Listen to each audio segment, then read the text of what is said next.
What happens when your perfect life is shattered for the world to see? One day, Celeste, a loving billionaire, husband, a Manhattan penthouse, and a baby on the way. The next, she was on the cover of every tabloid, humiliated by her husband's mistress, and left with nothing. They thought they had destroyed her. They thought she would disappear. They were wrong. This isn't just a story of heartbreak. It's the story of how a woman who lost everything, built an empire from the ashes, and became the one who writes the checks. Stick around. You don't want to miss this. The city smelled of success. Or maybe Celeste often thought it just smelled of hot asphalt and roasted cashews, and she had simply learned to associate the scent with victory. From the 48th floor penthouse of the 157 building with Central Park, sprawling beneath her like a picnic blanket for the gods, victory felt like the very air she breathed. At 28, 7 months pregnant with her first child, Celeste, Thorne believed she was living a life meticulously crafted from a dream.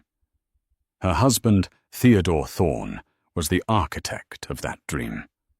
A tech magnate whose company, Nexus Dynamics, had revolutionized data security. Theodore was a man carved from ambition and designer suits. He had a jawline that could cut glass and a smile that had on their first meeting felt like sunshine.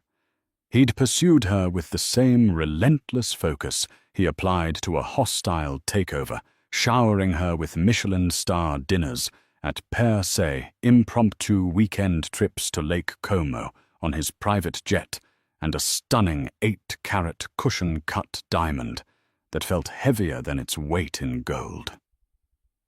Celeste hadn't been a nobody when they met. She was a promising art consultant, making a name for herself with a keen eye for undervalued modernists. But Theodore's world was a different stratosphere. It was a world of galas, at the Met of silent knowing nods, from billionaires across a crowded room, of having an Hermes Birkin bag delivered to your door simply because you'd idly mentioned you liked the color. She had fallen in love not just with the man, but with the life he offered, a life that insulated her from the harsh realities she had known growing up in a quiet middle-class suburb. The pregnancy was the final perfect piece. A boy. They had already named him Leo. His nursery was a masterpiece of serene minimalism, with a hand-painted mural of the cosmos on the ceiling and a collection of first-edition children's books lining the shelves. Theodore had been ecstatic, kissing her belly every morning and whispering promises to their unborn son. The first crack in the gilded cage was almost imperceptible. It was a Tuesday. Theodore was supposed to be in Tokyo closing a deal. He called her, his voice crisp and clear, over the satellite connection. "Everything's going perfectly, my love," he'd said. "The board is ecstatic. I'll be home Friday, and I'm bringing you something special." "How are you and Leo doing?" "We miss you," she'd murmured, her hand resting on the gentle swell of her stomach. "The city isn't the same without you." Later that evening, scrolling through Instagram, she saw a photo posted by a D-list influencer she followed. The girl was posing on a balcony, a turquoise sea behind her. The caption read, "St. Bart's is healing the soul." It was the background that made Celeste pause, specifically the distinctive white and blue striped awning of the hotel balcony. She knew that awning. It was from the Eden Rock, the same hotel they had stayed at for their anniversary. And in the reflection of the girl's oversized sunglasses, almost impossibly small, was a man with Theodore's unmistakable profile, handing her a drink. Her heart did a slow, painful somersault. It had to be a mistake. A trick of the light. Theodore was in Tokyo. She checked his location on the family tracking app. They used a product of his own company, ironically. The GPS dot glowed steadily from the heart of Shinjuku. She told herself she was being hormonal paranoid. Theodore was a master of technology. Of course, his location was where he said it was. He had probably lent his sunglasses to a friend. The explanation was clumsy, but she clung to it like a life raft. When he returned on Friday, bearing a breathtaking Akoya pearl necklace, the doubt was almost washed away by his affectionate embrace and the familiar scent of his Tom Ford cologne. Almost. The second crack was a name, Sienna. Sienna Miller. Not the actress, but a new executive assistant Theodore had hired a few months prior. She was 24, with legs that started on a Tuesday and ended on a Thursday, and a mane of raven black hair. She was also ferociously intelligent, a Wharton graduate, who Theodore had proudly proclaimed was a killer. Celeste had met her once at a company dinner. The girl had a handshake like a vice, and eyes that seemed to assess Celeste's worth in a single, sweeping glance. There was an unnerving confidence about her, a hunger that Celeste found unsettling. Theodore started mentioning her more and more. Sienna streamlined the APAC logistics. Sienna thinks we should acquire a smaller firm. Sienna worked through the weekend to get the pitch deck ready. Her name became a constant, a phantom third person in their marriage. Late-night texts would flash on Theodore's phone, and he'd angle the screen away. Just Sienna finalizing the presentation for tomorrow. He'd say his voice a little too casual. The week of her baby shower, the cracks began to spiderweb across the entire facade of her life. Theodore announced he had to fly to Zurich for an emergency meeting with Swiss bankers. The timing was terrible, and he was profusely apologetic. "I'll move mountains to be back in time for the shower, my love." "I promise," he swore, kissing her deeply. "It's the last thing I want to miss." Celeste tried to be the supportive, understanding wife. His work was demanding, but a cold knot of dread was tightening in her stomach. The baby shower was planned to perfection by her best friend, Chloe. It was to be a lavish affair at the plaza in the terrace room, with a string quartet, a tower of macarons from La Durée, and gifts from every high-end baby boutique on Madison Avenue. It was meant to be the happiest day of her pregnancy. The morning of the shower, Celeste awoke to a strange silence. Theodore hadn't called. She checked her phone. No texts. The dread was now a living thing coiling in her gut. She sent him a message. "Thinking of you. Can't wait to see you this afternoon. I love you." No reply. She pushed the feeling down and began to get ready. She chose a flowing, custom-made Carolina Herrera gown in a soft shade of blue, her blonde hair styled in elegant waves. As she fastened the Akoya pearl necklace Theodore had given her, she looked at her reflection. She saw a woman who had everything. As she was about to leave, her phone buzzed. It was a notification from a news app. Then another, and another. Her heart hammered against her ribs. She clicked on the first one, a link to the New York Post's infamous Page 6. The headline hit her like a physical blow. Tech Tycoon's Tokyo Trip. Try tryst in St. Bart's. Theodore Thorne caught with mystery. Brunette as pregnant wife waits at home. Her breath hitched. Her fingers trembling scrolled down. And there they were. Not blurry, reflected in sunglasses images, but crystal clear, professionally shot photographs. Theodore and Sienna. On the beach, him rubbing sunscreen on her back. On a yacht, her laughing, draped in his arms, wearing nothing but a tiny string bikini. In a restaurant, him feeding her a piece of mango, his eyes full of an adoration, she had once believed was reserved only for her. And the final soul-crushing photo, a shot through a window into their hotel room at the Eden Rock. Theodore his back to the camera, and Sienna facing it, a triumphant, knowing smirk on her face as she kissed him. It was a pose, a performance for the camera, for her. Her phone slipped from her numb fingers and clattered onto the marble floor.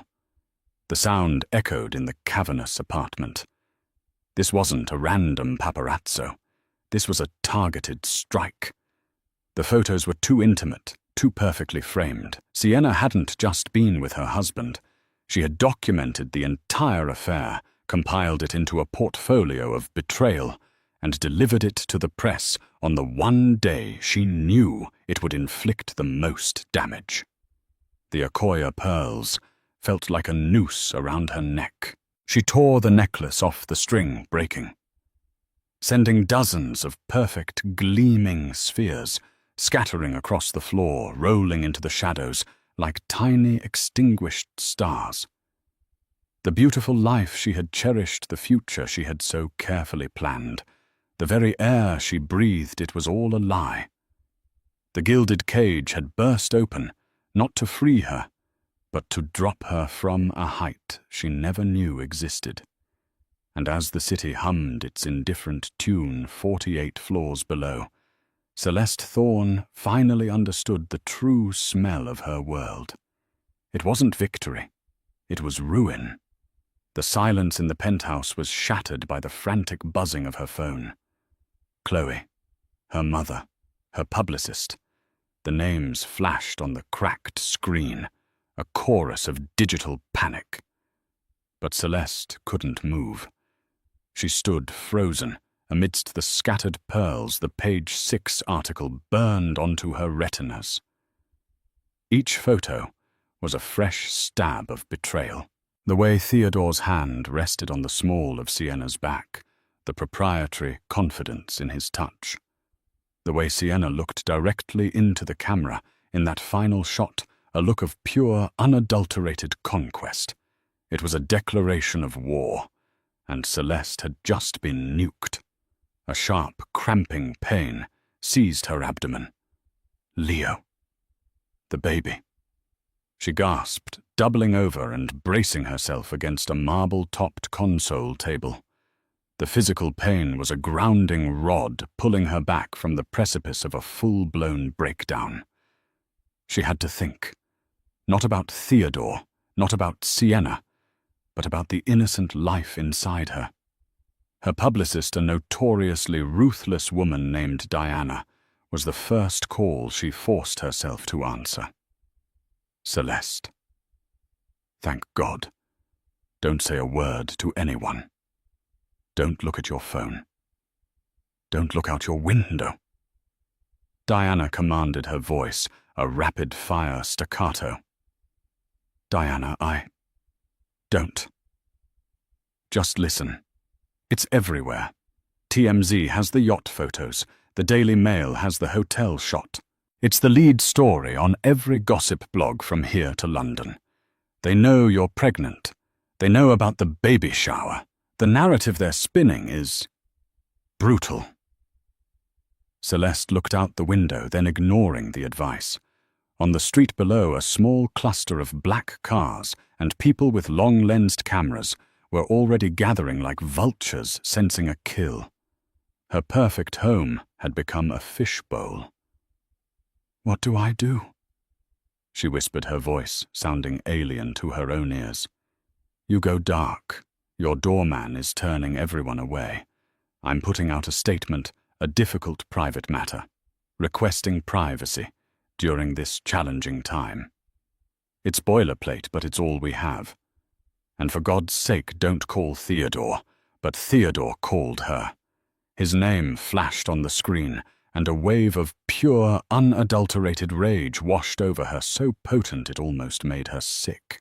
She let it ring, the sound echoing her thudding heartbeat. He called again and again. Then the texts started. Celeste, please pick up.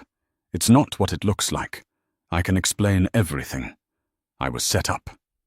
Please, my love. Don't listen to them. Talk to me, my love. The hypocrisy was so profound it was almost comical. She wanted to throw the phone against the wall, to smash it into 1,000,000 pieces. Instead, she took a deep, shuddering breath and did the only thing she could. She blocked his number. The baby shower at the plaza became a funeral. Chloe had the impossible task of calling the 100+ guests, socialites, artists, business leaders, the crème de la crème of Manhattan society, to tell them the event was cancelled. The official reason was that Celeste wasn't feeling well. The real reason was already the juiciest piece of gossip to hit the city in years. Her friends were the first to abandon ship. The sympathetic texts were few and far between, replaced by a chilling silence. These were women who thrived on status, and she was now radioactive. To be associated with her was to be associated with scandal, with victimhood. In their world, victimhood was a terminal disease. The calls she did receive were from her own family, her frantic mother and bewildered father, their voices laced with a pain that only deepened her own shame. The next 48 hours were a blur of confinement and fear. The paparazzi were a permanent fixture outside. Food was delivered by a trusted security guard. She couldn't eat. Sleep was a distant memory, her mind a torture chamber of replaying images and imagined confrontations. The cramps in her stomach came and went, a terrifying reminder of her baby's vulnerability. The lawyers were the next wave.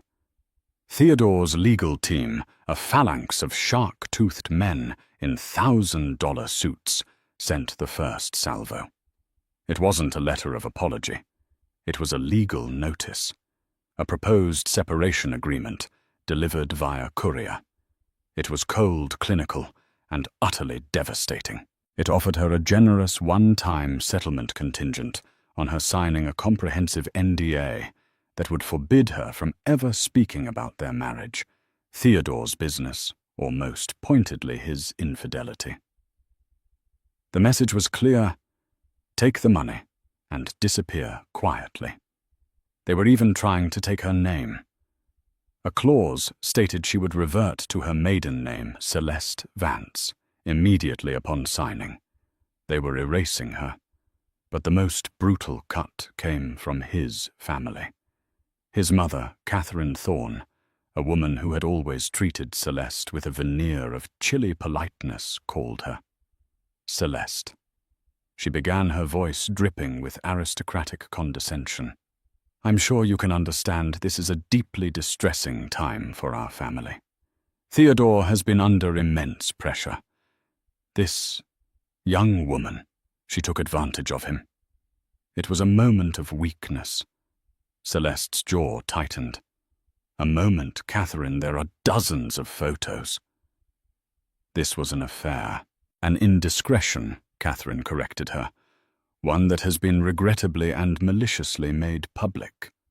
What's important now is protecting the family name and nexus dynamics. Theodore has investors to answer to. This spectacle you are creating is making things very difficult. Spectacle. I am creating. The audacity stole her breath. I'm the one on the cover of the Post. I'm the one trapped in my home, pregnant and humiliated. And what would you have us do? My son made a mistake. He is willing to provide for you. You would be wise to accept his offer and allow us all to move on with a modicum of dignity. Dignity. The word was a slap in the face. They weren't just siding with him. They were blaming her for the public fallout. She was an inconvenient problem to be managed and discarded. That was the moment the grief curdling inside her finally hardened into something else. Something cold and hard and sharp. A diamond of pure fury. She knew she couldn't stay in the penthouse. It was his home, not hers. Every surface, every object was tainted. His clothes hung in the closet. His books were on the nightstand. His scent lingered in the air. It was a mausoleum of a dead marriage. She packed one suitcase, not the designer clothes or the gifted jewelry, but the few things that were truly hers. Old paperbacks from college, a framed photo of her parents, the simple gold locket her grandmother had left her. She took the baby's things, the tiny onesies, the soft blankets, the first edition copy of Goodnight Moon. As she was about to leave, she did one last thing. She walked into Theodore's pristine, minimalist office. On his desk was a framed photo from their wedding day. They were both laughing, caught in a moment of what she had believed was pure joy. She picked it up, looked at the smiling face of the man who had shattered her world, and placed it face down on the desk. She had arranged for a private car service to take her away in the middle of the night, using a service entrance to evade the press. As the car pulled away from the curb, she took one last look at the glittering tower that had been her home. It looked less like a beacon of success now, and more like a tombstone. She had the driver take her to the Carlisle Hotel. It was an anonymous, temporary refuge. It was there in a suite paid for with the last vestiges of her own money that she finally agreed to see him. She needed to look him in the eye. She needed to hear the lies from his own mouth. He arrived looking haggard, but still impeccably dressed. He tried to embrace her. She flinched back as if he were on fire. "Celeste, thank you for seeing me." He started, his voice thick with a carefully rehearsed sincerity. "Don't," she said, her own voice dangerously calm. "Don't you dare act like this is some sort of civilized discussion. You have 60 seconds to say whatever it is you think you need to say before I have you removed." His face fell. The practiced contrition gave way to frustration. "This isn't my fault. Sienna leaked those photos. She was trying to extort me. She's unhinged. You slept with her, Theodore. It was a mistake, a stupid, meaningless mistake," he insisted, his voice rising. "It meant nothing. You and the baby are my life. You have to believe me." She stared at him, truly seeing him for the first time. Not the charming tech titan, but a weak, cowardly man who couldn't even own his own betrayal. He wasn't sorry for what he did. He was sorry he got caught. A mistake, she repeated the words, tasting like poison. You call a months-long affair a mistake. You call flying your mistress to St. Bart's while telling your pregnant wife you're in Tokyo a mistake, no, Theodore. A mistake is when you grab the wrong coat. This was a series of choices. You chose to lie. You chose to cheat. You chose to humiliate me. And Sienna, she didn't just leak photos. She sent them to the press on the morning of my baby shower. She knew exactly what she was doing, and so did you. You just never thought you'd have to face the consequences. She walked over to the door and opened it. Your 60 seconds are up. He looked stunned, as if he genuinely believed he could talk his way out of it. Celeste, don't do this. Think of Leo. Think of our family. I am thinking of my child, she said, her voice like ice. And he will not be raised by a liar and a coward. There is no our family anymore. You burned it to the ground. Now get out. He stared at her, his expression shifting from desperation to a cold, hard anger. It was the look of a man whose power had been challenged. You'll regret this, Celeste. You have no idea what you're walking away from. No, she said, meeting his gaze without blinking. I'm not walking away from anything. I'm walking toward something better, something real. After he left, she collapsed onto the bed, the fury finally giving way to a wave of soul-crushing despair. He was right about one thing. She had no idea what she was doing or where she was going. She had lost her husband, her home, her friends, her financial security, her name. She had lost everything. Everything except the tiny, persistent flutter of life within her. And in the crushing darkness of that hotel room, that tiny flutter was the only thing left to hold on to. The Carlisle Hotel, with its Art Deco elegance and hushed corridors, was meant to be a sanctuary, but it felt like a gilded prison. Celeste existed in the oppressive silence of Suite 14B, a ghost-haunting rooms paid for with the dwindling remnants of her former life. For a week, she moved through a fog of grief, the city's symphony of shens and horns, a distant, muffled soundtrack to her internal collapse. She'd order room service, poached salmon, wild rice, things a healthy pregnant woman should eat only to stare at it until it grew cold, her appetite annihilated by a knot of anxiety lodged permanently in her throat. The television droned on, a flickering cyclops. She refused to watch, terrified of seeing her own shattered life repackaged as a segment between a weather forecast and a celebrity cooking show. The outside world pressed in relentlessly. Paparazzi photos of her, a shadowy figure slipping into the hotel's side entrance, were splashed across the internet, her face a mask of strain. The headlines were a form of public torture, jilted wife in hiding. Thorne's ex-plots revenge. She had been reduced from a person to a caricature, her trauma a commodity to be consumed by strangers. Theodore's legal team was a pack of well-dressed wolves. They didn't call. They communicated through her lawyer, Helen, with a series of escalatingly hostile documents. The initial separation agreement was followed by revised offers, each one slightly less generous.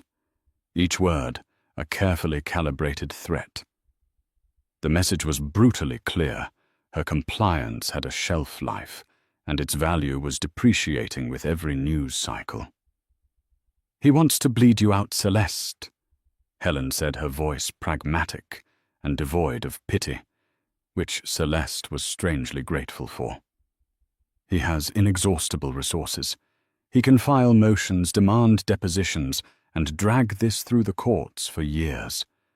By the time it's over, the baby will be in kindergarten, and you'll be emotionally and financially bankrupt." "So I should take it," Celeste whispered, clutching a plush hotel cushion to her swollen belly. "I should sign a paper that says he did nothing wrong, and I'll never speak of it. I'm saying you should consider what a war will cost you," Helen countered. "Not in dollars, but in peace of mind. He's betting you don't have the stomach for it." Helen was right. The thought of a public spectacle, of having her private pain dissected by lawyers and reported on by tabloids, was physically nauseating. She imagined being cross-examined, forced to recount the lies to have the St. Bart's photos entered as evidence. But the alternative, accepting their blood money, signing an NDA that would permanently gag her, felt like letting them win. It was the final soul-crushing act of erasure. The decision came to her in the dead of night during that quiet, lonely hour before dawn, when the city holds its breath. She couldn't stay in New York. The city was a monument to her dead marriage. Every corner held a memory, the bench in Central Park where he proposed the Italian restaurant in the West Village, where they had their first date, the soaring glass facade of the 157 building, a constant glittering reminder of the life she had been thrown from. To heal, she had to leave the graveyard. She called her parents, her voice breaking on the first syllable. They didn't offer platitudes or ask for details they already knew from the news. Her father's voice was steady, a lighthouse in her storm. "We're here, Ellie. Just come home." Home. The word itself felt both alien and essential. Leaving New York felt like a surrender, an admission of defeat. She was a refugee fleeing a war zone, and her childhood home in a leafy Connecticut suburb was the only embassy that would grant her asylum. She packed her single suitcase with the artifacts of her true self. Not the Chanel jackets or the Manolo Blahniks, but the things that had belonged to Celeste Vance. Frayed paperbacks from her college literature courses, a worn cashmere sweater she'd had for a decade, the simple gold locket from her grandmother. She carefully folded the tiny baby clothes, the soft onesies and miniature socks, a tangible promise of a future that had to be better than this present. Her final act in the city was to fire her publicist and her lawyer. She couldn't afford them, but more than that, she couldn't stand being managed anymore. She was done with strategy and statements. She just needed to survive. Her father picked her up from the train station in his aging Volvo. Its familiar scent of old leather and dog hair, a jarring contrast to the chauffeured Escalades of her recent past. As they drove through the quiet, tree-lined streets, the sheer velocity of her fall was staggering. She had gone from a penthouse overlooking the world to her childhood bedroom, with its faded floral wallpaper and a lingering scent of the bubblegum perfume she'd worn as a teenager. The walk-in closet that once housed a fortune in couture was now a cramped space holding a suitcase and a box of maternity wear. Her parents were magnificent in their quiet support. Her mother, a retired nurse, fussed over her, making her favorite soups and ensuring she took her prenatal vitamins, her love, a gentle, practical force. Her father, a history professor, would sit with her in the evenings, not pressing her to talk, but simply being present, a silent, steady anchor. They never said, "I told you so," but she saw the pain and worry etched in the lines around their eyes. She had flown so high, and they were terrified the fall had broken her for good. The last 2 months of her pregnancy were a crucible. Grief was a physical presence, a heavy blanket that made it hard to breathe, hard to move. Some days she couldn't get out of bed, pinned down by the weight of her failure. Anger was a wildfire, a white-hot rage that she channeled into long, solitary walks through the woods behind her parents' house, her footsteps crunching on fallen leaves as she replayed every betrayal in her mind. She gave birth on a grey, rainy Tuesday in October. The labor was long and agonizing, a 24-hour battle that felt like a physical exorcism of the trauma she had endured. The sterile, impersonal environment of the local community hospital was a universe away from the lavish birthing suite at Mount Sinai that Theodore had booked with its concierge service and sweeping city views. Here the nurses were overworked, the lights were fluorescent, and her only support system was her mother holding her hand and whispering encouragement through every contraction. And then, after an eternity of pain, it was over. The world, which had been a cacophony of beeping machines and her own ragged screams, fell utterly silent. The nurse laid a tiny, squirming, red-faced creature on her chest. A daughter. Her daughter. With a shock of dark hair and eyes that seemed to hold the wisdom of the ages, she was the most beautiful thing Celeste had ever seen. She looked at this perfect, innocent being, a child born of so much love and so much pain, and a fierce, primal wave of purpose washed over her, cleansing her of the last vestiges of victimhood. She was not just Celeste Vance anymore. She was a mother. She was a fortress. She named her Phoenix. Life as a new single mother was a brutal, beautiful, relentless marathon.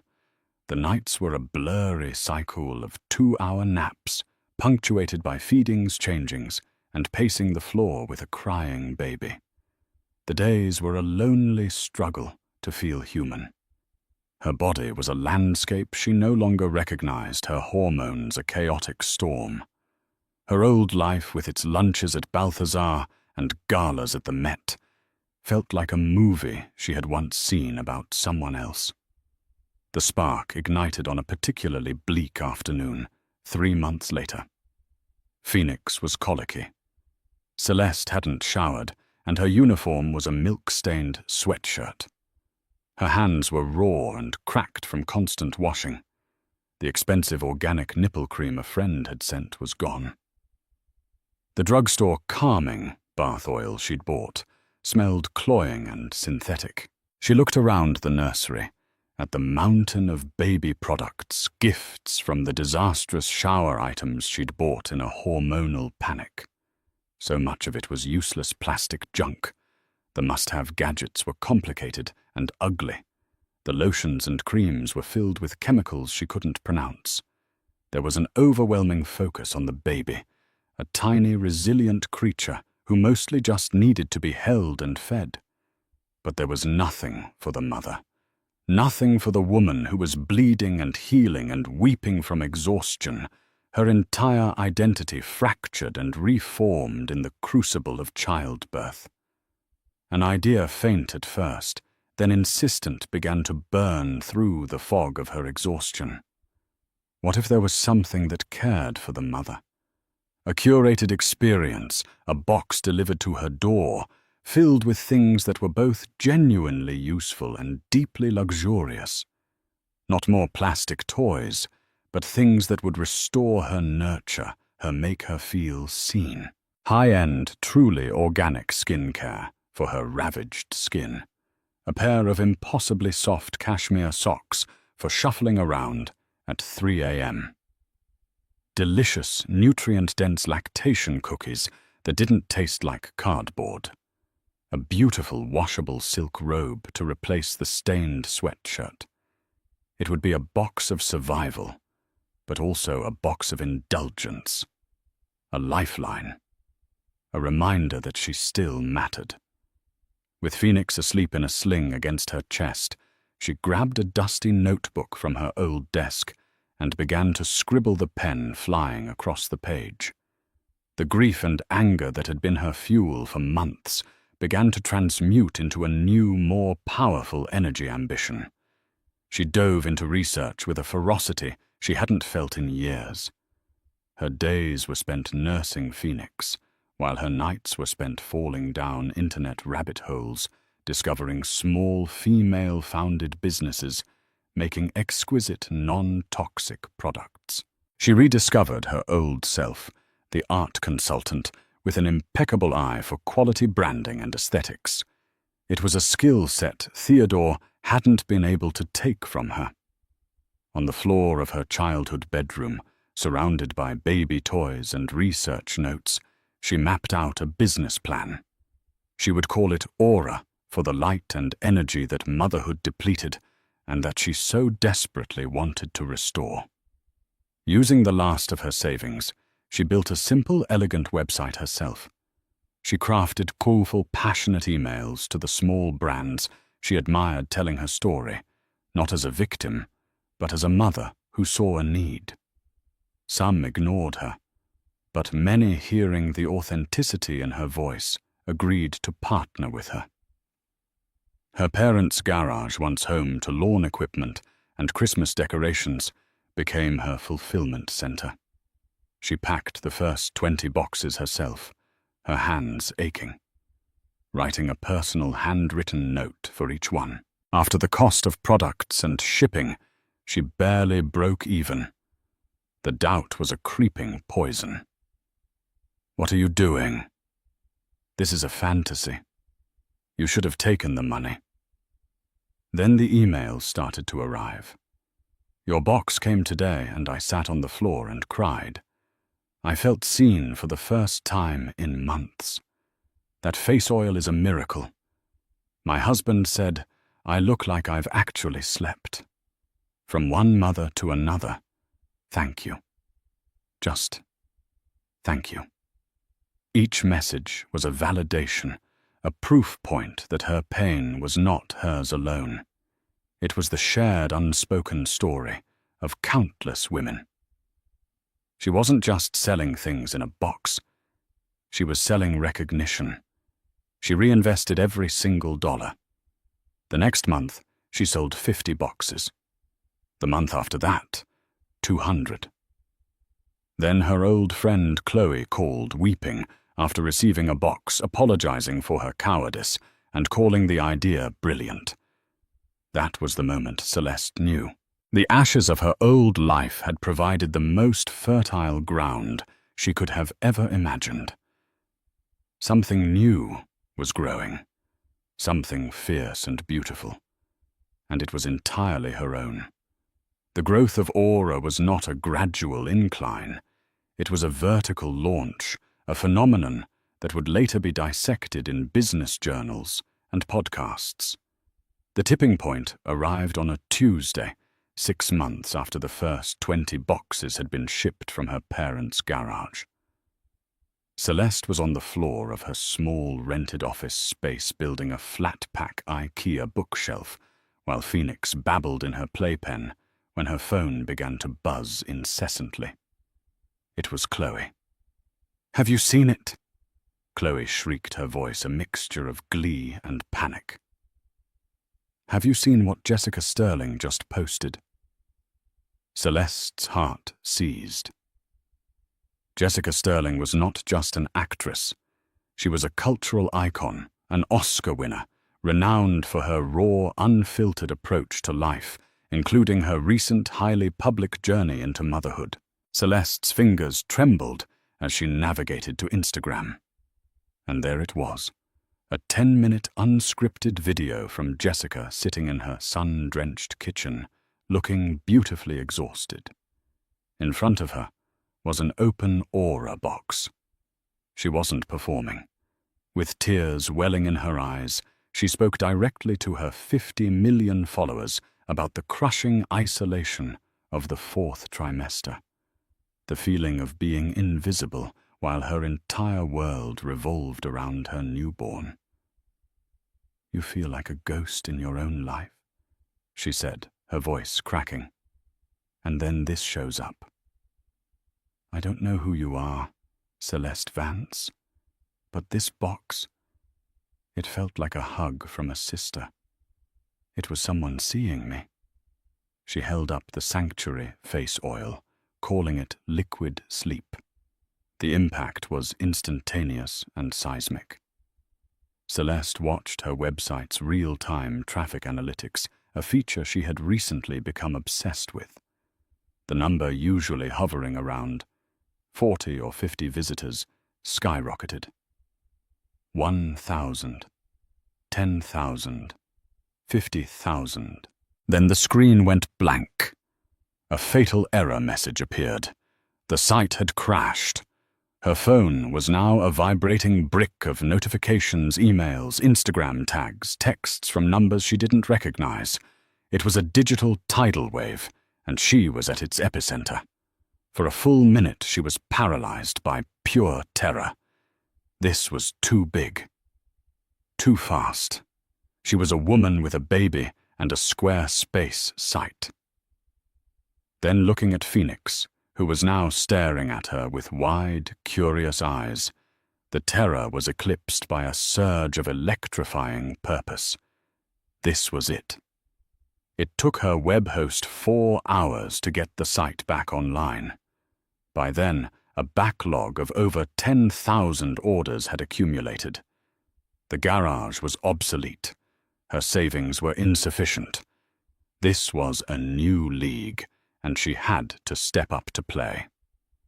The next few months were a masterclass in controlled chaos, armed with a meticulously researched business plan and a viral success story. She walked into a bank and secured a small business loan that felt to her like an astronomical sum. She leased a 15,000-square-foot warehouse, the empty, cavernous space echoing with both her ambition and her anxiety. She hired her first employees not from corporate recruiting pools, but from local mothers' groups. They were women like her, smart, capable, and overlooked by a traditional workforce that had no room for the realities of motherhood. Their team meetings were often punctuated by the sounds of babies cooing or toddlers demanding snacks, but they were the most fiercely dedicated and resourceful team she could have ever imagined. The next 2 years were a blur of 18-hour days. Celeste was the soul and engine of the company. She was in the warehouse at dawn, overseeing fulfillment, and on calls with suppliers in Asia late at night. She was the final eye on every design, the author of every heartfelt blog post. She was fueled by lukewarm coffee adrenaline and the quiet moments she stole to rock Phoenix, to sleep in a travel crib she'd set up in the corner of her glass-walled office. She was building an empire, one box at a time. She expanded the line with an almost psychic understanding of her customers' needs, because they were her own. She remembered the panic of packing a hospital bag, so she created the Go Bag box, perfectly curated with everything a new mother might forget. She remembered the gut-wrenching anxiety of returning to work, so she designed the 4th trimester and beyond box with products aimed at easing the transition. She launched Aura's own product line, beginning with the now legendary Sanctuary face oil. She collaborated with a female biochemist, insisting on formulas that were ruthlessly effective, yet gentle enough for the most sensitive hormonal skin. Aura became more than a brand. It was a movement. The company's blog, The 4th Trimester, became a digital sanctuary, featuring raw, unvarnished essays from women about postpartum depression, changing bodies, and the secret, unspoken joys and sorrows of motherhood. Celeste had given a voice to the invisible, and in doing so had cultivated a bond of trust with her customers that legacy brands could only dream of. She was featured in Fast Company and Forbes' 30 Under 30. The narrative had been rewritten. She was no longer Theodore Thorne's jilted wife. She was Celeste Vance, the visionary founder and CEO of Aura. The time came to scale globally. She needed capital, and she set her sights on the biggest prize, Sand Hill Road in Silicon Valley.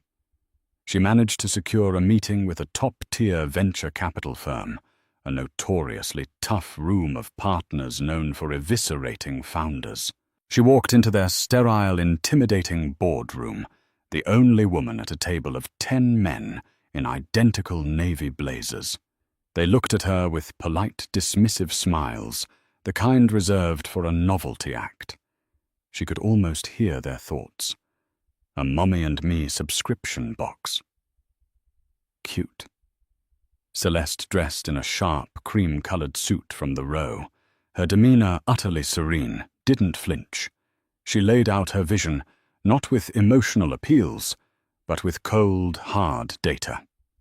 She presented charts on the untapped economic power of mothers, on the rise of the personal wellness industry, on the lifetime value of a customer acquired during a period of profound life change. One of the partners, a man named Blevins, who had the predatory air of a hawk, leaned back. "It's a niche market, Ms. Vance, a very emotional one. How do you scale sentiment?" Celeste met his gaze. "You see a niche market. I see half the population. You see sentiment as a weakness. I see it as our moat. The sentiment you're talking about is the fiercest brand loyalty on the planet. When you solve a real painful problem for a woman during the most vulnerable period of her life, you don't just get a customer. You get an evangelist for life. Aura will be with her from her first pregnancy test to her first hot flash. We are building a lifelong wellness platform, and the subscription box is just our entry point." She concluded, her voice quiet but resonant in the silent room. Gentlemen, you have spent your careers funding companies that connect us to our devices. I'm building a company that reconnects women to themselves. Which do you think is a more enduring business? She walked out with a $50 million investment at a valuation that stunned the industry. Aura was officially a unicorn. With the new capital, the company went into hyperdrive. She opened offices in London and Sydney, poaching top talent from the very beauty and tech conglomerates that had once ignored her. She hired Chloe to run the Aura Foundation, a philanthropic arm dedicated to supporting maternal health initiatives in underserved communities, a way of institutionalizing the hug from a sister that had started it all. And then, just as she was overseeing the final plans for the company's new state-of-the-art headquarters, the past came knocking. It arrived in a sterile FedEx envelope, a letter from Theodore's lawyers. The same firm, but their tone had changed from arrogant dismissal to predatory suggestion. He was suddenly deeply concerned about Phoenix's upbringing. He was petitioning for joint custody. A separate clause hinted at a financial audit of Aura, positing that its intellectual property had been conceived while they were still legally married, which they argued might entitle him to a significant share of its value. It was a transparent, pathetic shakedown. The business press had been whispering about Theodore for months. Nexus Dynamics was bleeding value mired in federal investigations over data privacy scandals. Sienna had long since departed, taking a hefty chunk of his fortune with her in a sealed settlement. Theodore was a wounded animal, and seeing Aura's meteoric rise, he smelled a lifeline. The old Celeste would have been consumed by a storm of anxiety and fear. The new Celeste felt a strange, cold calm. She read the letter twice, then slid it across the desk to her lawyer, Helen. "He's a parasite," Helen said, her voice tight with disgust. "We can bury him. Drag him through a discovery process that will make his hair fall out." Celeste stared out the window, her gaze fixed on the city skyline. "No," she said finally. "A public fight is what he wants. It makes him relevant again. It puts my name and his in the same headline. We're not going to fight him in the mud. We're going to drown him in the ocean." She agreed to a meeting. Not at a neutral law office, but at her headquarters, the newly renovated textile mill she had transformed into a light-drenched biophilic campus. It was a cathedral of her own making. She made him wait for 20 minutes in the lobby, a soaring atrium where a massive Jenny Holzer LED installation scrolled messages of female empowerment. When a young assistant finally showed him into her corner office, the power inversion was absolute. The space was twice the size of his old office at Nexus, with panoramic views of the city she now dominated. She remained seated behind her vast, minimalist desk, a single, perfect white orchid in a vase, its only adornment. Behind her, framed in museum-quality glass, was Phoenix's latest finger painting, a chaotic, joyful explosion of color. He looked smaller than she remembered. The bespoke suit couldn't hide the weariness in his eyes or the slight tremor in his hand. He attempted the old charming smile, but it was a hollow, ghastly imitation. "Celeste, you look incredible." He began, his voice raspy. "This place, it's really something." "Thank you, Theodore," she said, her tone cool and clinical. "You have 5 minutes. What do you want?" He launched into a poorly rehearsed monologue about his rights as a father, his profound regret, his burning desire to know the daughter he had never met. It was a pathetic, transparent performance. She let him finish, her expression unreadable. Then she leaned forward, her hands clasped on the desk. "Let's not waste each other's time with fiction," she said, her voice dangerously soft. You have no interest in Phoenix. You are interested in my balance sheet. You ignored your daughter's existence for nearly 5 years. Not a card, not a gift, not an email. Your paternal instincts were miraculously awakened on the exact day that Forbes published my estimated net worth. Your petition isn't about custody. It's an extortion attempt, and frankly, it's beneath you even for you. He visibly flinched, color draining from his face. That's not, here is what is going to happen, she interrupted, her voice gaining a diamond-hard edge. You are going to withdraw your petition this afternoon. You will sign a comprehensive agreement drafted by my lawyers, forfeiting any and all current or future claims to Aura, its parent companies, or any of my personal assets in perpetuity throughout the known universe. In return, I will continue to do what I have always done, provide a wonderful life for my daughter. The trust I established for her on the day of her birth will remain under my sole control. You will be permitted 4 supervised visits per year. These visits will take place at a location of my choosing and will last for no more than 1 hour. If you refuse, or if you ever try a stunt like this again, I will not see you in family court. She paused, letting the silence hang in the air. I will countersue you for malicious prosecution, defamation, and intentional infliction of emotional distress. My legal team, which I assure you is an order of magnitude more lethal than the one you can currently afford, will depose every person you have ever worked with, slept with, or lied to. We will make the St. Bart's scandal feel like a quaint prologue to the public evisceration that will follow. Your company is already a house of cards, Theodore. All it needs is one final gust of wind. She stood up, then a silent, final dismissal. You built your empire on a foundation of lies. I built mine on the truth of women's lives. Whose kingdom do you think will last? He stared at her, utterly broken. He saw no ghost of the weeping, pregnant girl he had cast aside.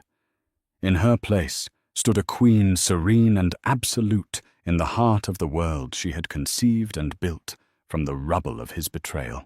He gave a single jerky nod, turned and walked out of her office, a man retreating from a battle he had lost before it had even begun. A year later, Aura went public. The IPO was the largest in the history of any female-founded company. As Celeste stood on the iconic balcony of the New York Stock Exchange, Phoenix, holding tightly to her hand, confetti raining down on the cheering crowd below, she felt a profound sense of peace. The city smelled of success, and this time she knew with every fiber of her being that it was hers. She had not sought revenge. She had sought to build. She had lost everything, and in doing so had created a universe of her own. Celeste Vance's journey shows us that sometimes hitting rock bottom is the perfect foundation to build an empire. She transformed the deepest betrayal into a billion-dollar purpose, not by seeking revenge, but by building something better. Her story is a powerful testament to the fact that our greatest strength is often forged in our deepest pain. She didn't just get even. She got everything entirely on her own terms. What did you find most inspiring about Celeste's comeback? Let us know in the comments below. If you believe in the power of resilience and want more stories of incredible triumphs against all odds, make sure to hit that like button, share this video with someone who needs to hear it, and subscribe to the channel. You won't want to miss what's coming next.